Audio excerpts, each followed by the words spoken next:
महायुतीमध्ये आज 2 मंत्री एका बाजूला आहेत, 10 आमदार त्यांच्या एका बाजूला आहेत. ते कमी पडले का काय म्हणून उपमुख्यमंत्री आले, आज मुख्यमंत्री आले. म्हणजे आज एवढी धास्ती कोल्हापूरकरांची त्यांना आहे की त्यांना या ठिकाणी यावं लागलं, त्यांना यावं लागलं. एवढी धास्ती त्यांना कोल्हापूरकरांची या ठिकाणी आहे. मला लोकांना लाईव्ह चालू आहे, आता मला लोकांना सांगायचं आहे की या ठिकाणी भाजपच्या जिल्ह्यातल्या नेत्यांवर लोकांचा कुणाचा विश्वास नाही. मुख्यमंत्री आले, उपमुख्यमंत्री आले तर थोडीफार मतं पडतात का, हा प्रयत्न त्यांचा चालू. या जिल्ह्यातल्या महायुतीच्या नेत्यात कुणाला धमक नाही. जी बंटी पाटलामध्ये धमक आहे शब्द देण्याची आणि पूर्ण करण्याची, ती यांच्या कुणामध्ये या ठिकाणी नाही.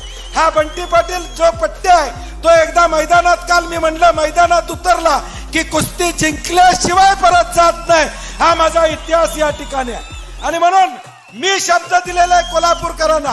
मी शब्द दिला थेट पाईपलाईनचा, मी शब्द दिला आता महिलांच्या आरोग्याचा, मी शब्द दिलाय खड्डेमुक्त रस्त्याचा, मी शब्द दिलाय प्रदूषण मुक्त कोल्हापूरचा, मी शब्द दिला IT पार्क कडून मुलांना नोकऱ्या देण्याचा.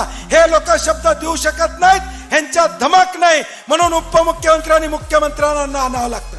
ह्यांच्या धमक नाही स्थानिक लोकांच्यावर, ह्यांच्यावर जनतेचा विश्वास नाही आहे की हे सांगितले आणि जनता ऐकल, एवढी यांच्यात या ठिकाणी दमत नाही. आज सगळं कोल्हापूर या ठिकाणी एकवलेलं आहे.